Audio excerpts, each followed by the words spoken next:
Industry Armenia to join us on stage, sir. Let me invite Rohit Bansal, Group Leader, Reliance Industries Limited India, to join us on stage to speak as well. Let me invite Anush Kambarian, Vice President of AI Engineering and Operations, Piskat, Armenia, to join us on stage. And let me invite Huda Al-Kazmi, Founder and Director, MR's Tech, Center for Emerging Technologies from United Arab Emirates. Huda, you're welcome. And finally, my favorite tech speaker, Mallory Nodal, Founder and Executive Director of the Social Web Foundation and PhD candidate at the current school. Mallory, please join us on stage. There you are. Thank you. Sheila, I turn it to you.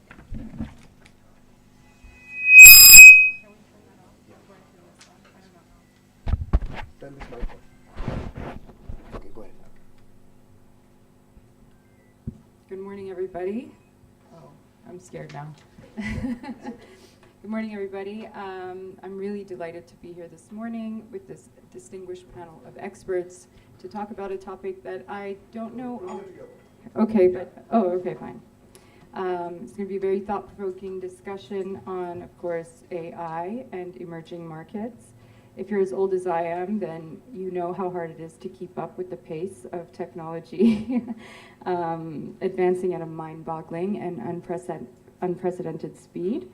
And at the heart of this revolution is artificial intelligence in all the layers of what that means.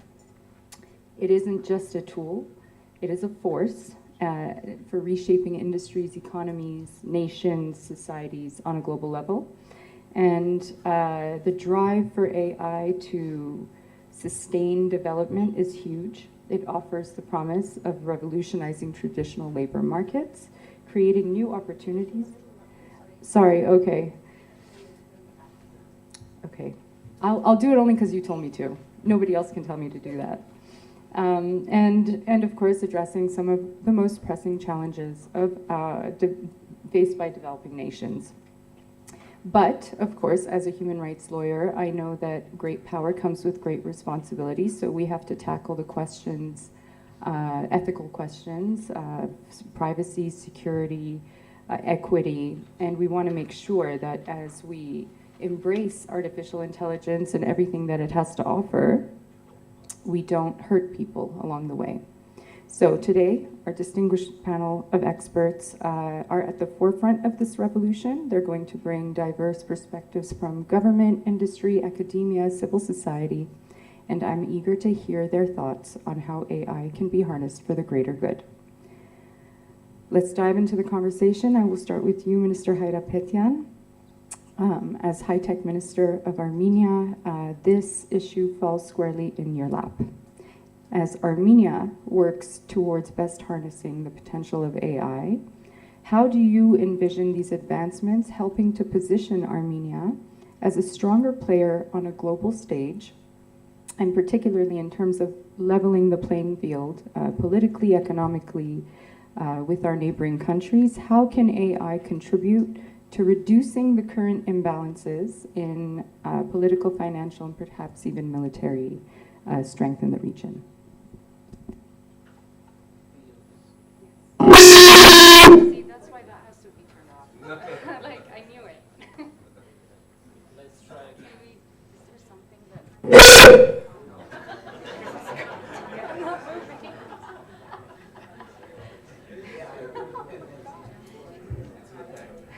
I'm not moving. Maybe just unplug it. No, it is true with all mics. With all mics. Just unplug it. Yeah, now do it.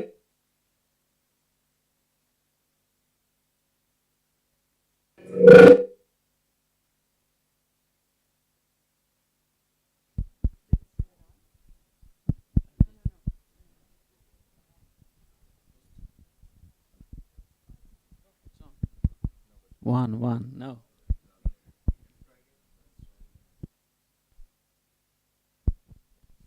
One, no.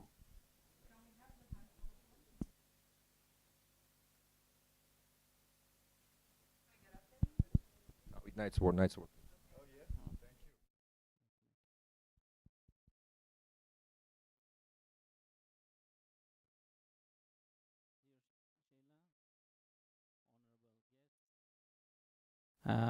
distinguished panelists. It's a privilege to be here today and to be involved in such a vital conversation about artificial intelligence and its impact on our lives. When talking about AI, it's important to say, to remember the famous metaphor, which is that the medal has two sides. So the first side is all about the opportunities that AI is going to offer us, which is going to be related to all the areas within the structure of economy: health, education, agriculture, wherever you wish, mining stuff, energy, everywhere. So it's going to offer us new solutions that is going to make our lives easier. That's obvious, of course. So here, the government of Armenia, we are putting and uniting our efforts to use the maximum potential of AI.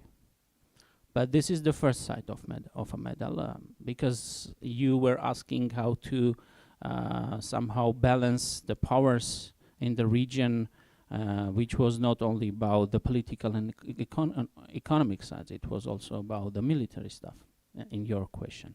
So here we are facing the second side of the medal. So here we have some fears, and it's important to speak about the issue of weaponizing AI, which is quite popular nowadays in many countries, in many platforms, such discussions, that we must be very careful when speaking about weaponizing AI.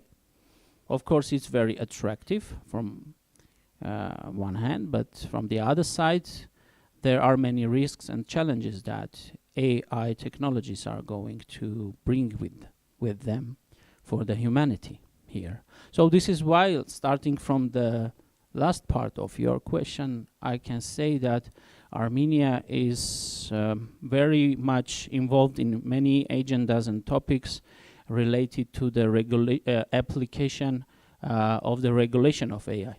So we are engaged in many topics regarding this regulation stuff of AI, because we have the feeling of responsibility, not only towards us.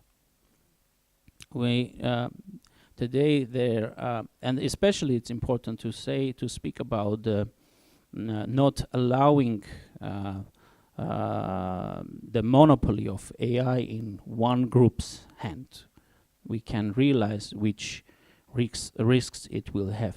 It will bring and create for us, which challenges. So this is why we are involved in such platforms concerning this regulation part.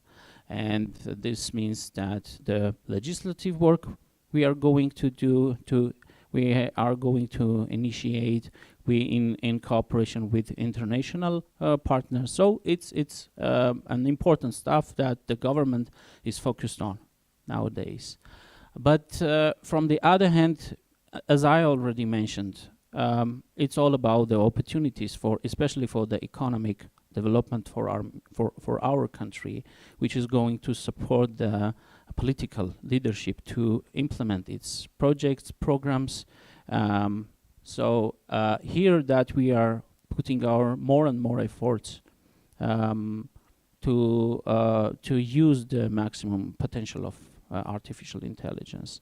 For reaching our goals, there are three main directions that Armenian government is following: the human capital, the human talents, where we are putting a lot of investments, because it's all about the new job specializations, new specifications. Here we are going to put more investments.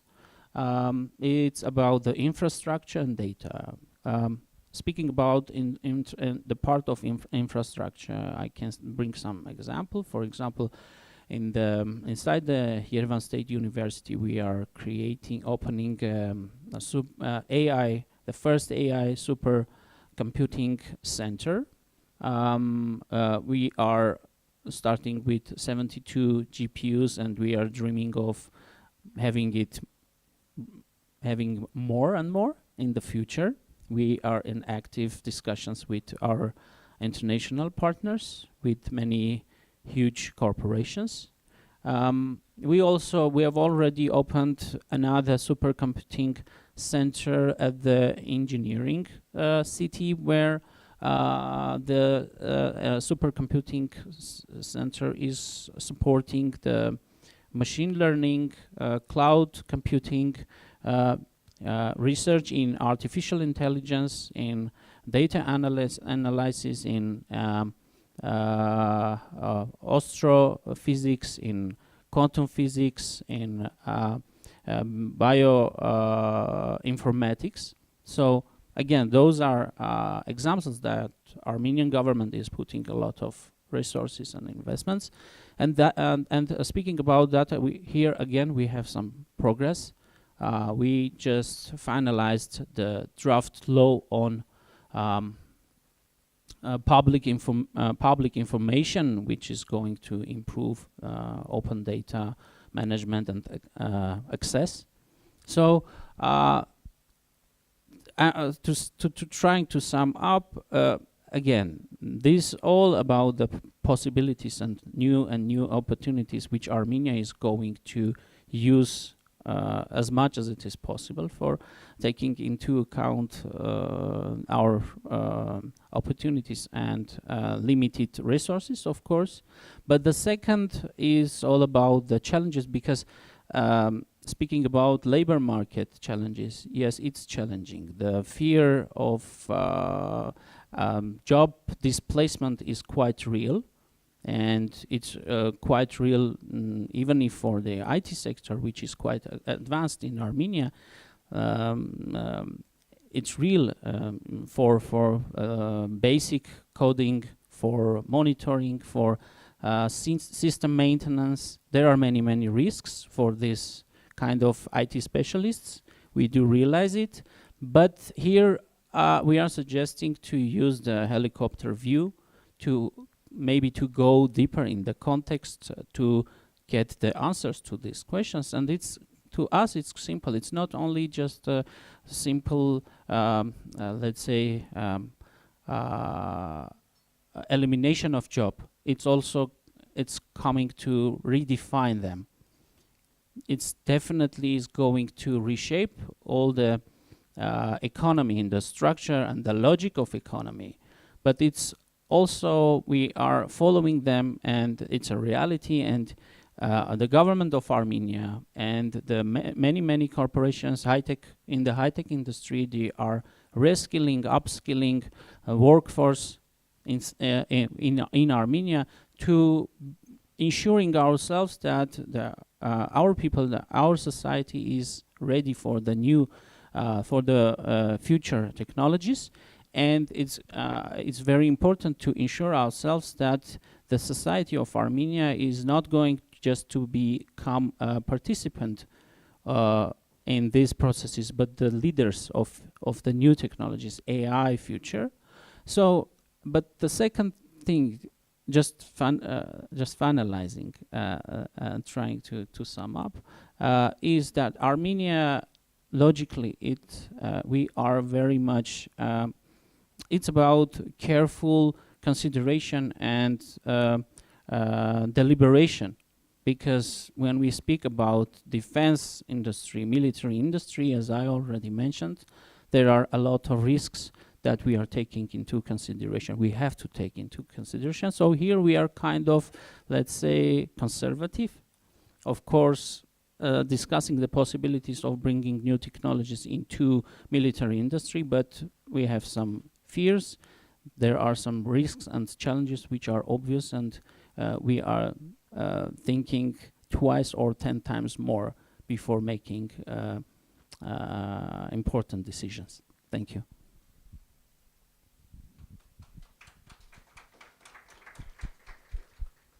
Thank you, Minister Hayrapetyan. That was really encouraging, and I'm so excited to see your capable hands take this forward for Armenia and our people.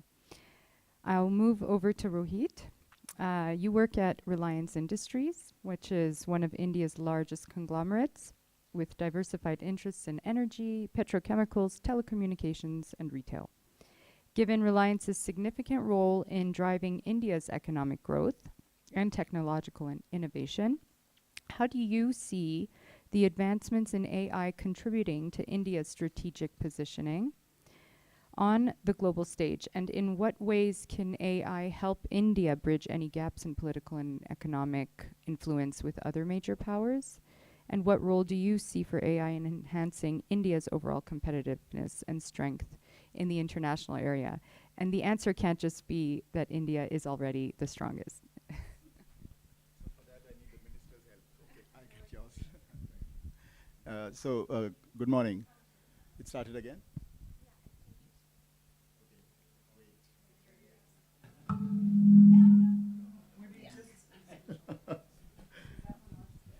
Yeah, it is. Good. So, good morning, and Excellency, co-panelist, chairperson. Just a quick show of hands. How many of you use ChatGPT just to get a sense of the terms? You can own up. You can be honest. Okay. Okay. So, I was with the key functionary of Indian IT from the government side, and what he said was startling. He said, "This is all entertainment. Actually, the real things in AI have yet to start." So the good news is that perhaps all of us, those whose hands went up and those whose hands didn't go up as yet, are actually at the starting point. In a civilizational sense, certainly, if not in a tactical sense. Some of us may be 6 months ahead, a year ahead. I'm not talking of the high-end CS jocks, but generally it's a point of start. Now, on your question, Chairperson, I think the critical issue in my company is the appreciation that what's good for India is good for Reliance. So you simply align yourself to national goals, and the rest starts unraveling. One of the things we do is an AI native digital infrastructure. We have about 480 million SIM cards in the phones of people, and that includes a lot of data being used at maybe an average of 30 GB per month on a base of 480 million. So you can do the math, those of you inclined to sort of turn to your ChatGPT on this one. And the total R&D spend in the last 3 years is about $1.5 billion. And some of it, as you might suspect, is in the arena of high technology. 2,555 patents, and out of them, 350 in the arena I mentioned. The rest are in the other areas, which are also being closely intertwined. Why I say this should be obvious enough slowly, but bioenergy, solar, green, high-value chemicals, they all integrate into the beyond ChatGPT fun and games argument that I'm trying to make.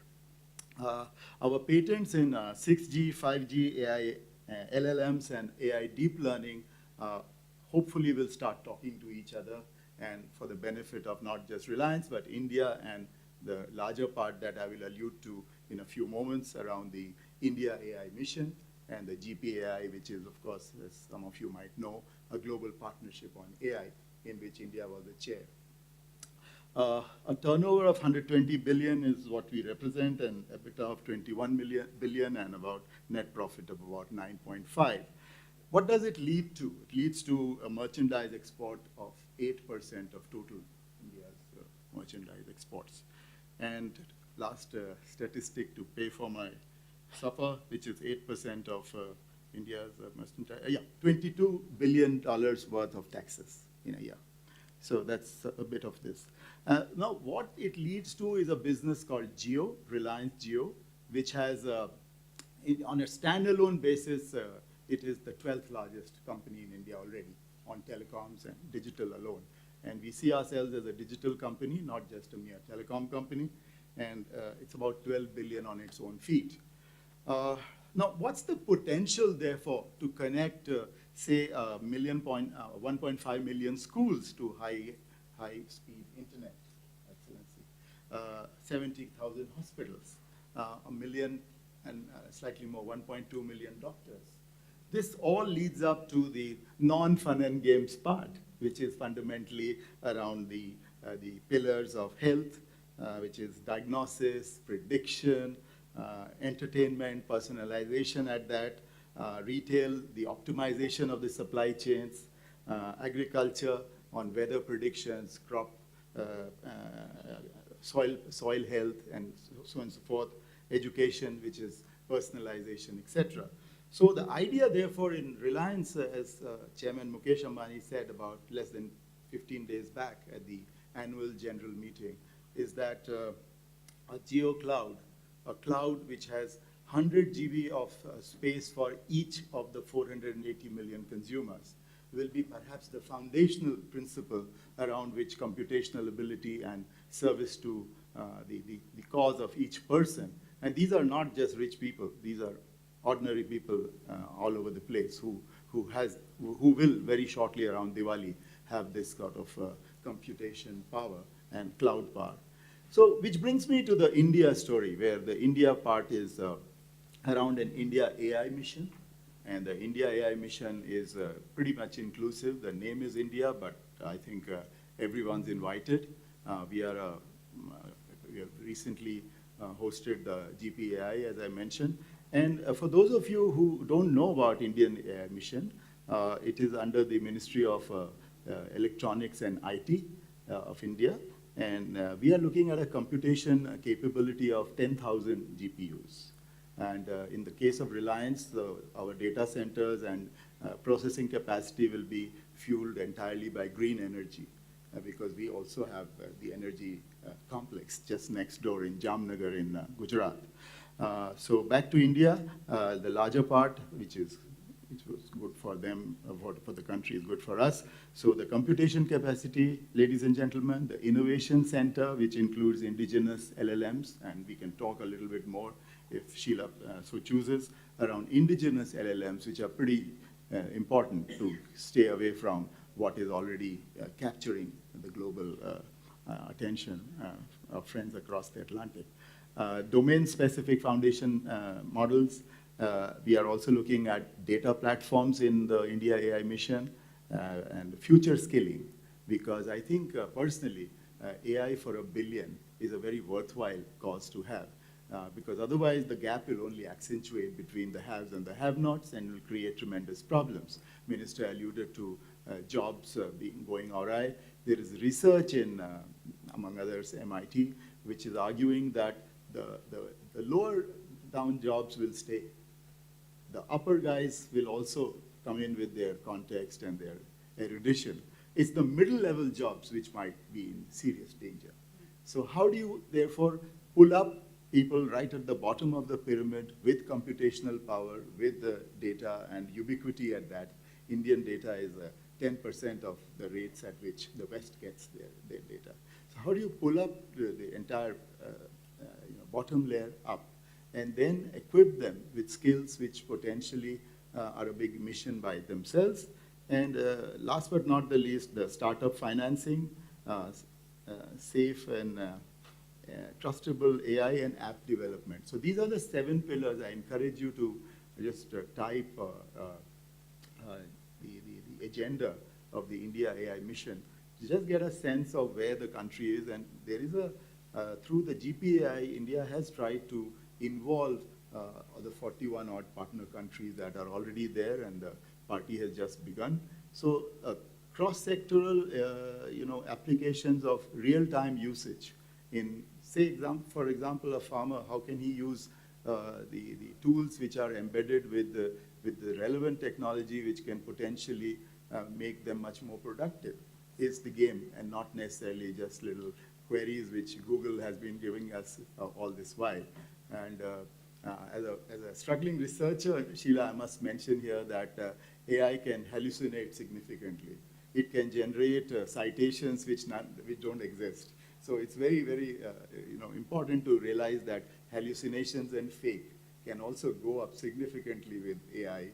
And yesterday in a session, it was brilliantly put to what Minister also just said, that the bad AI is much more accessible now because people don't have to pay for most of it. Earlier, there was a hardware cost. Today, there is none, or virtually none. So we have to guard and protect it together. Collaborate at the enterprise level is what I can do. Minister, of course, at a policy end can tell us more. But suffice to say that democratizing it and standing in close contact with each other is the way forward for AI. And I'll end where I began, which is that all of us can actually be thinking of us at the starting line. We are still at the starting line. And I think it's important to recognize that none of us is an expert. We are all learning, and we can learn from each other. So for a start, maybe go on LinkedIn, talk to each other, read a lot more than you actually do, and you'll find that 20 years down the line, those who have started today, the point of start of today will be very important. So that's where Yerevan Dialogue fits in. That's a beautiful setting, and thank you for hosting us here. And this was the beginning of your AI journey for those of you whose hands were still down. Thank you.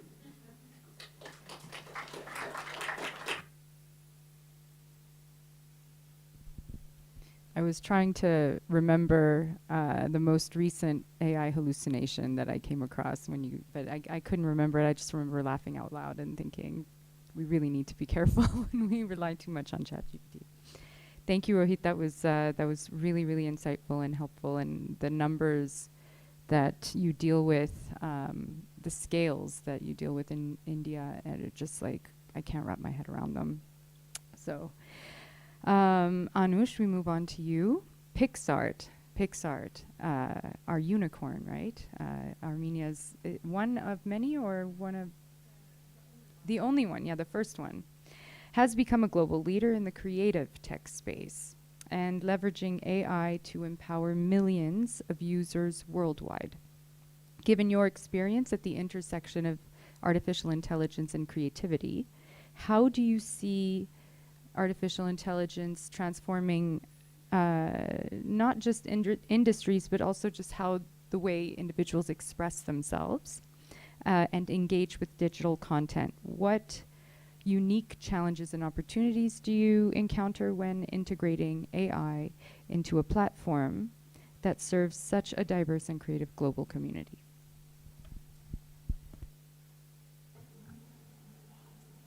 I guess we are okay. Yeah. Okay. Thank you for the question. And just to introduce Pixart, Pixart is one of the biggest digital creation platforms with more than 1 billion of downloads, 150 million active users in 150 countries worldwide. So Pixar started just like a drawing tool, and then it grew to like a very diverse and versatile platform when you can create anything. So you can refine your selfies, you can create a social post and share it in Instagram, TikTok, wherever you want. You can also create assets for your digital, like small businesses, like anything, to share on, for example, Shopify, Etsy, and Pixart will help you with this. What I already like to give you an example. If you are a small business owner, be it a small coffee shop or you are making pastries, you can take a photo of your product that you want to upsell. Then, in a few clicks, really in a very intuitive way, spending really like not much time. You are taking a photo with no special setup or lightning or anything. And then you are removing your background, you are enhancing the photo you have created, colors, lighting, quality of the photo. Then you can use either one of the million templates that we are offering on the platform, or the best way, using AI to create a background for your photo, for your digital asset. just to give you an idea of what is happening at the Pixar, we have monthly more than 2 million assets creating only using our text-to-image tool.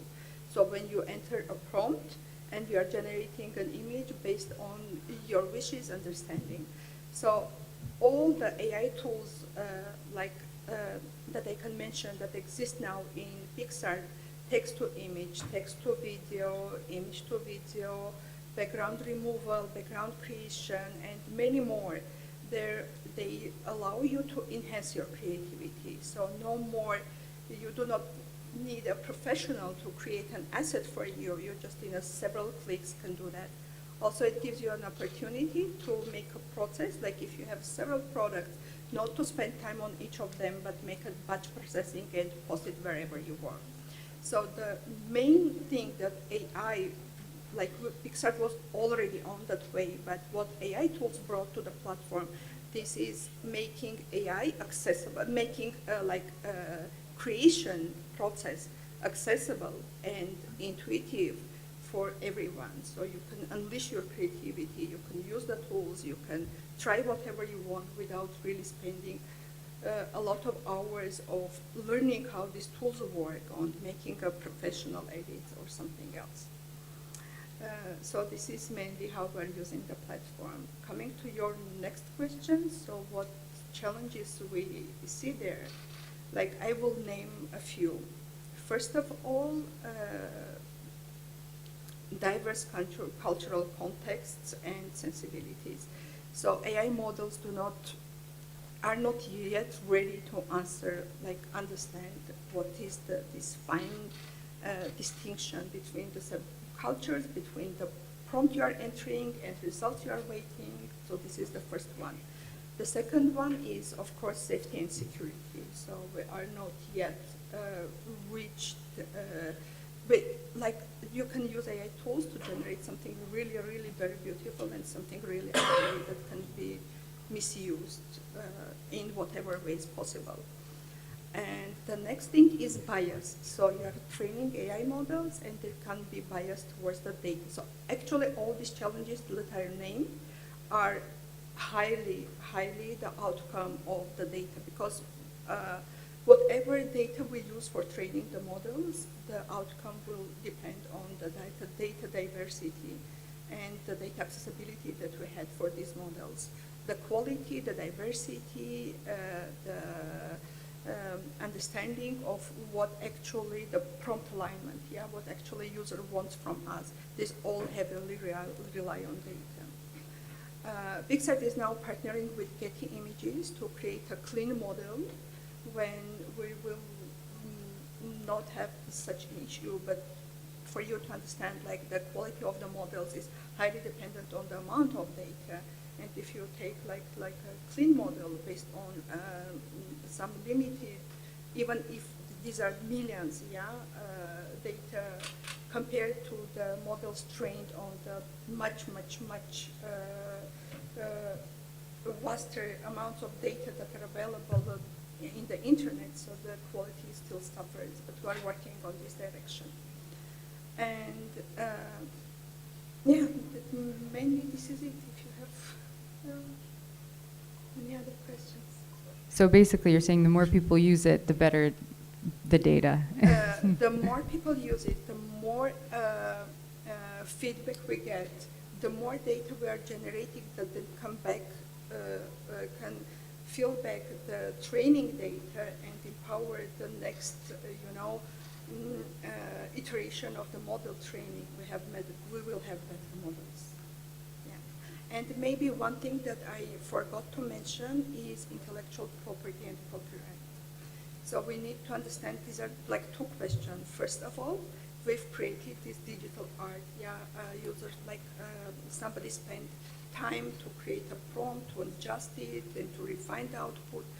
Who owns the right for this digital art? Because actually, this is a question that is still open, and we do not have an answer to it. And the second one, as I said, we have clean models and we have models that is trained on anything accessible. So how we there are a lot of artists' work used in the training of these models, how we give the attribution, how we pay these artists, how we make sure that this is a right way of use of their data. Yeah, this is another question that we need to answer. Answer it, but I'm a human rights lawyer, not I an think this IP is lawyer. like, But it's true. yeah. Yeah, thank you so much. Thank you, Anush. That's,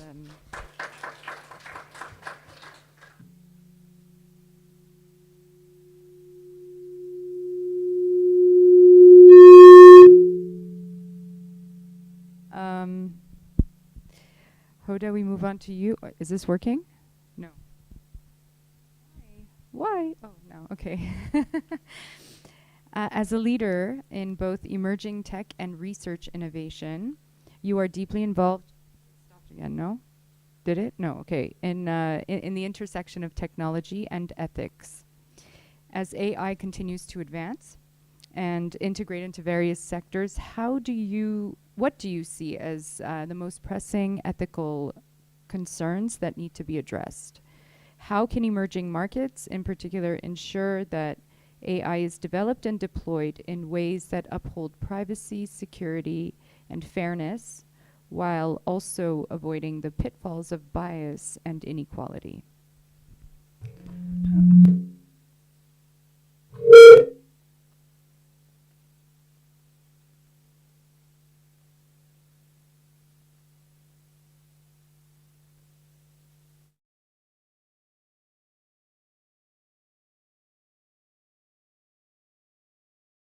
If you can hear me, I hope eventually you will.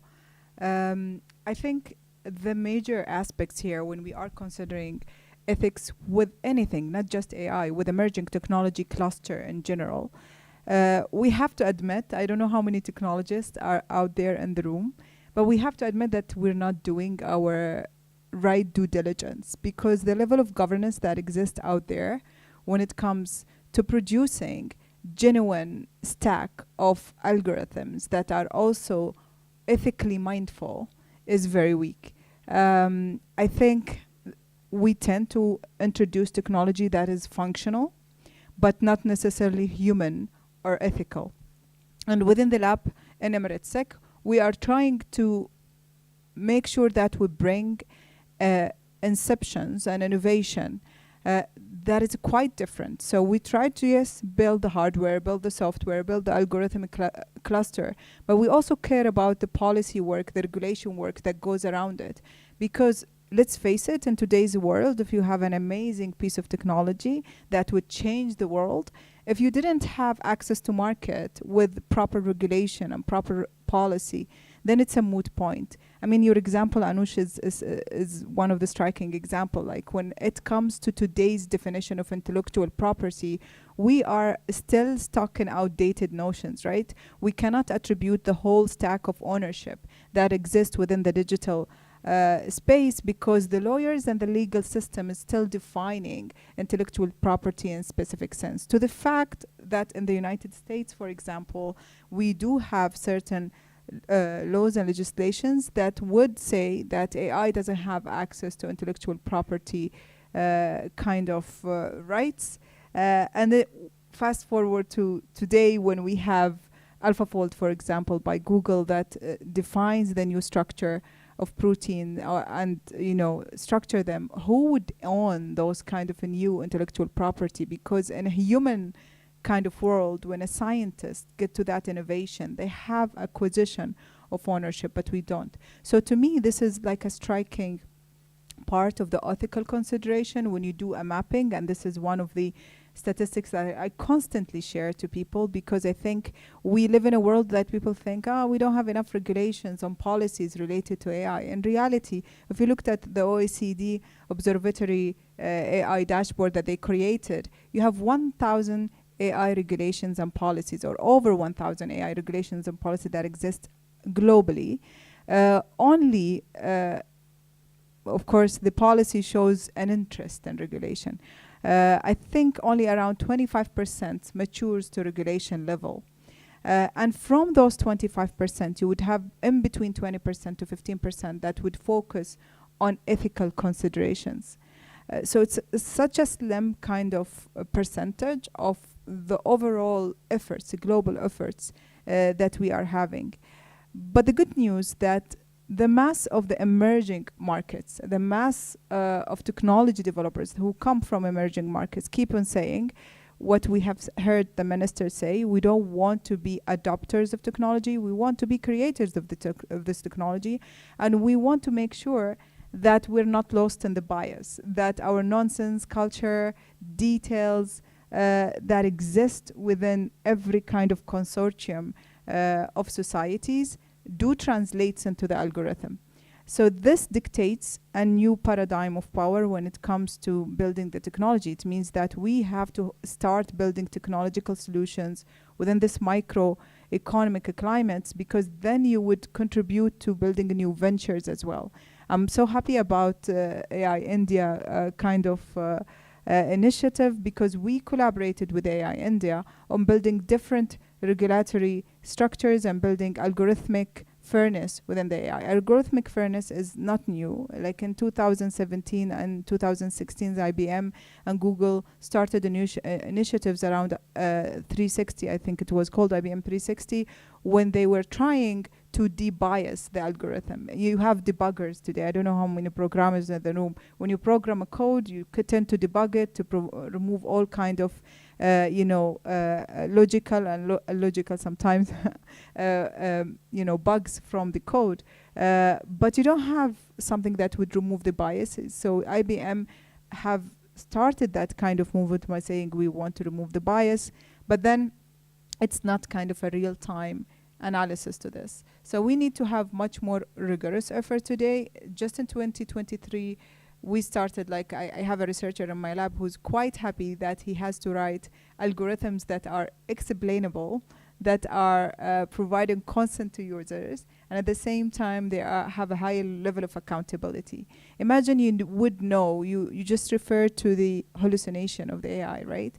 So I think over 70% of our AI LLMs are hallucinating. And let's not just also abstract the AI universe within LLMs, but over 70% of our existing LLMs are hallucinating. And actually scientists in the field are referring to these hallucinations as creative pursuits. So they're saying it's amazing that the AI is hallucinating actually, because it's gonna produce a new maybe artwork or a new kind of intellectual property aspects. To us in the field of security, it's like a nightmare, because you are introducing a technology to market that is unreliable. Imagine using that within cancer research, which is one of the research that we have done in our lab as well. We have tried to, I think, tweak the samples on cancer analysis that's use AI, and most of the 70%, our tweaks went undetected, and the algorithm that's being used in few of the technologies that are currently industrially in mass use. Can you imagine how many people are being misdiagnosed on a wider scale of things? So I think we really need to bring in ethics to the map. I think the EU has started with the GDPR law saying that algorithms actually should not be developed and mass surveillance structure. They're saying you have the right not to be analyzed as a user. You have the right to be forgotten from the platform. You have the right as well on multiple aspects. But we don't translate that to technology. So, I mean, lawyers and regulators could write whatever they want on these bills. But if technology is not translating that, it's a moot point. So in the arena of ethics, I think we do have over 15 requirements that are well celebrated today. Amidst them is intellectual properties rights and consent and explainability, accountability and fairness, amidst other things.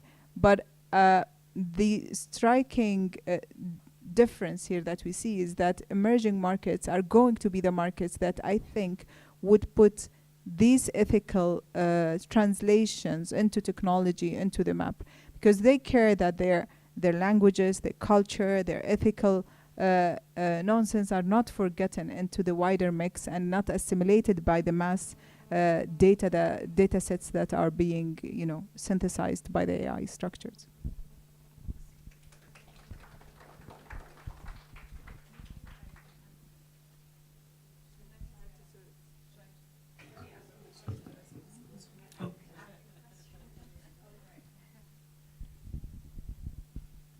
Hello. Okay. Yes, I did share the questions with the panelists before, but I think I want to ask it for the audience.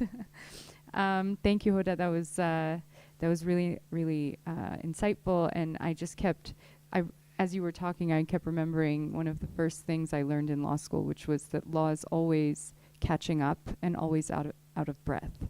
So especially with tech, it's going to be ever more so, but we got to work together with the developers and the lawyers to make sure that we're in good shape. Mallory, on to you.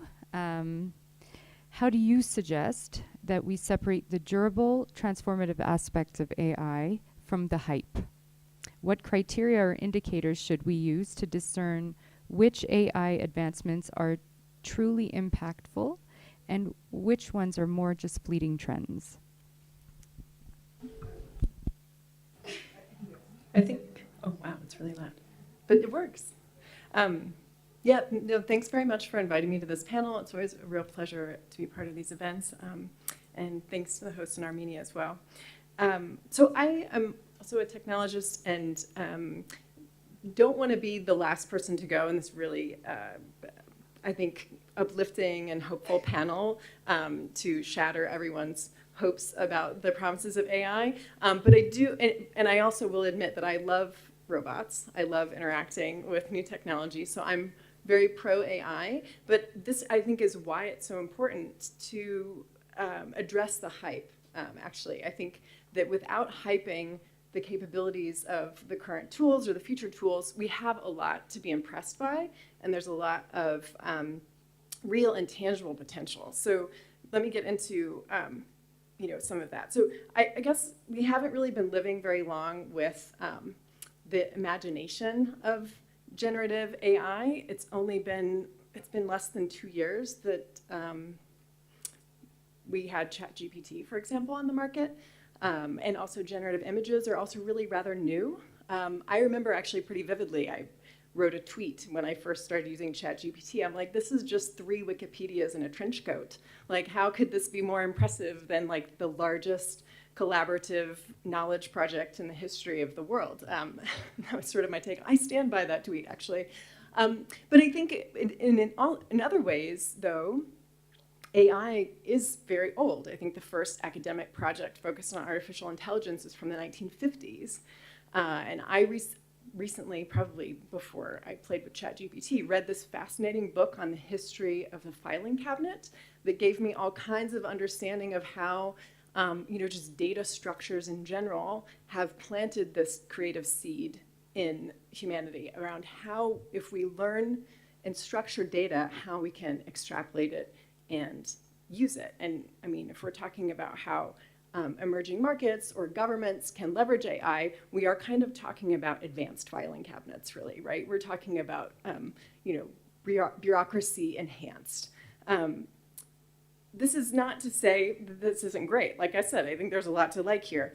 I wanted to talk about a few of the guardrails or a few of the constraints maybe that will come into play as we think about what the future is, right? So if, by some measures, I think, what we see now in terms of the impressive capabilities of generative AI, I think we may not see a lot of massive, impressive gains for a while.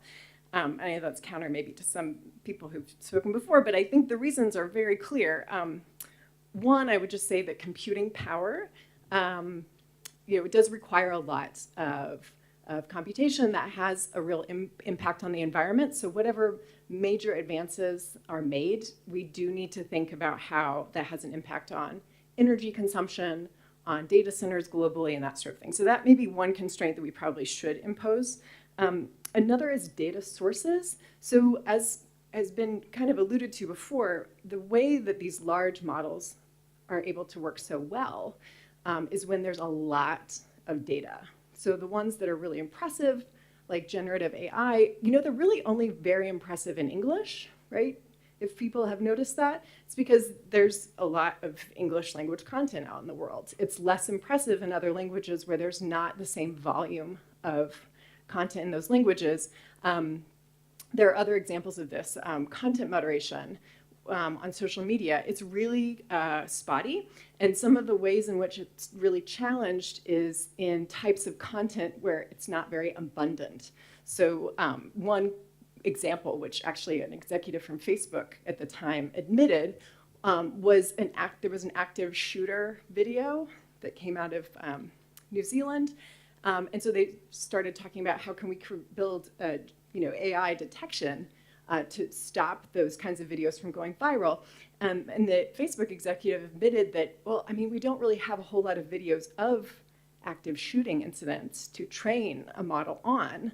And so that kind of imposes this natural limitation on how good a detection model could ever be. There's a lot of examples like that. They're just, and also we just don't really have big piles of data lying around anymore that haven't already been scooped up by these tools. And to the point around copyright, now that these big language models have been released, and also video and photos, content owners and publishers are now a lot smarter about their ownership of that data. And so new models that will be trained on existing data will have less data than before, if that makes sense. So, the New York Times, Wikipedia, these large sources of data are now not going to allow that to just be scooped up for free. But let me talk more about how it is going to get incrementally better. It will improve, no doubt. I have really high hopes for what Hoda was speaking about in terms of the eradication of bias and so on. Again, there are going to be natural limits. There's always going to be hallucination. There's always going to be mistakes. And therefore, I think the antidote to those risks is just to be careful about how it's applied and to then regulate or worry about the guardrails around the application of the tool and not imagine that it could always be perfect. Another way that it's getting incrementally better is that query length can become massive. You can feed these generative tools an entire book or 2 or 3 and then ask it to generate something from that. That's a massive query. That's millions of characters. So it will get better. New applications are going to get better, but again, this is aligned with where are the sources of data coming from, and then what can you build from it. I also just want to say that I think, again, there's the reason I don't want to be in the position of sort of the anti-hyper here is that I do think that the things that have hit the headlines that have made everyone a little worried actually about AI it's generally because they've been democratized, right? So some of the AI doomerism, right, the opposite of hyping, is because these tools are in all of our hands, and I don't think that's necessarily a bad thing. I don't think we should be inherently scared of them just because a lot of people are using them. I think that's actually pretty exciting, and so hopefully the regulation around that, as others have mentioned, keeps that in mind and keeps it democratic. I want to just run through a couple things that I can give you a message about, not just a learning tutorial about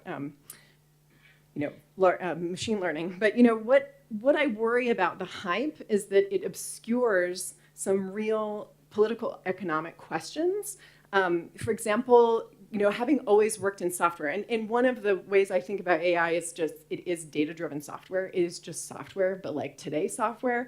One of the things that has been going on for a long time since the digitalization in governments and other sectors is that digitalization, software, and now AI are seen as austerity measures that now we can save money because the tool will do it for us. And I just don't think that that's the right way to think about these tools. In fact, what it maybe allows is actually that you invest more, but you're not investing more in the tool, you're investing more in the people that are running governments, the people that are running businesses, and you see the AI tools as supplementary to that. So you're continuing to strengthen your social sector, you're continuing to strengthen these important functions and roles, as well as getting the boon from the AI tech capabilities and enhancing what your workers are doing and what your civil servants are doing and so on. And so rather than thinking of AI as a replacement, AI is a supplement to human intelligence. And the real goal and the real project is to enhance and improve human intelligence. I have a lot more notes here, but I get the sense that other people want to come in with other questions. Thank you, Mallory. I always also... Can you turn off your microphone so I don't freak out? Thanks. Yeah, I also, in the conversations about whether AI is beneficial or going to take jobs and what's the hype, and I just say I think it is a supplement to human intelligence, and it does help us level up. And I think all forms of technology, or most at least, have helped us increase our capacity for, or like our potential, our human potential. Okay, hold on. I'm going to be the moderator that's going to cut us off at 11. That means 5 minutes. I think I'm going to go with one question to one. Oh no. You know, we can also all ask questions afterwards, but I will allow a question right here. Sujan Chinoy, the Director General of the Institute for Defense Studies and Analysis, New Delhi. Question is to Mallory. You spoke about the lack of data for example, machine learning for shooters. Now, is it possible that in the age of artificial intelligence, you can also have artificial simulated data? Why do you actually need to wait for clips, horrendous clips like that to come along before you wait to teach machine learning? Why can't you create simulated data that works quite as effectively? Second part of the question is about whether AI will be agnostic in terms of the sensitivities of different civilizations, their histories, their religion, their mores, their traditions. If not, and it becomes a generalized tool available to everyone, and innocently, using such tools, will it lead to a certain kind of cognitive warfare that puts some people at advantage and vast numbers, mostly in developing countries, at a great disadvantage? Thank you. Yeah, happy to answer. And also, I think, Hoda, you might have a response as well. So to your question about simulated data, this is a very good idea, and I think one that others have had. The problem with using simulated data to train the models that then are either generative or analytical is that it erodes the accuracy over time, and you get diminishing returns really quickly. So there have been some people who've said this is another constraint, even of the existing large language models that power something like ChatGPT. It may actually start getting worse unless you optimize in other ways, because the data that's out there now, because there's so much data being generated by AI, it's starting to feed back into itself, and it will start declining. So you need ways to signal to the model, don't scoop this up, it's already synthetic, versus keep scooping this up, it's new and novel, and it's going to improve the model. So I think we have to be really careful with these ideas, and this is, again, why the constraint exists. And it feeds exactly into your second question, which is then clearly there are going to be differences and disparities because of the availability of data in different parts of the world, in different languages, in different cultures. It's going to create differences in capabilities of AI. I'll just share one quick example. I was listening to someone describe how they were running into issues, not just with other languages, but other images or words for things. So they were saying, in one culture, the shape of a cup is different than it is in another. And so when you do a sort of image capture and the computer vision is trying to detect, is this a cup? It first has to see that it's a cup, but it's differently shaped in another culture. And it also then translates that word as cup, which is an English word. And it's probably not called cup in that language either. So we keep translating everything through English and then back out again, which is really inefficient and also continues to feed and prioritize this sort of English-centric view and vision of the world. And I think without, we were talking about emerging markets, right? And I think I agree with the panelists who've said there is a lot of promise in emerging markets because there's so much that can be done here that will actually improve AI for everyone if it's done in a different way.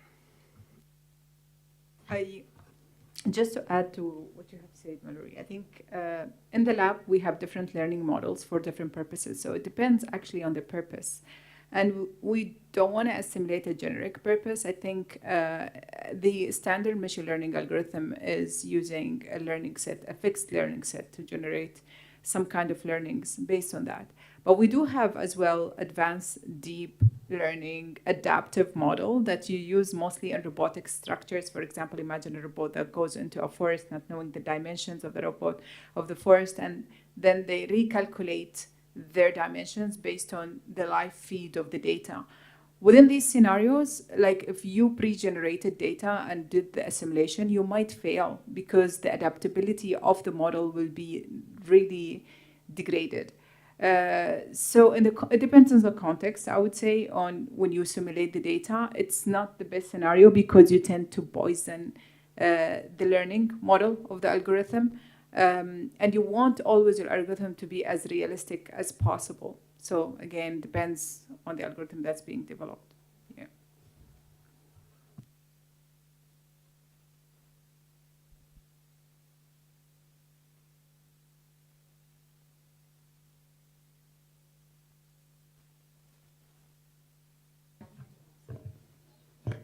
We have ended right on time. Any further questions can be addressed to our co-panelists during the break that's coming up. Thank you all so much. You made my job so easy. I learned so much. And I think this was a wonderful panel for the first thing in the morning. Thank you all.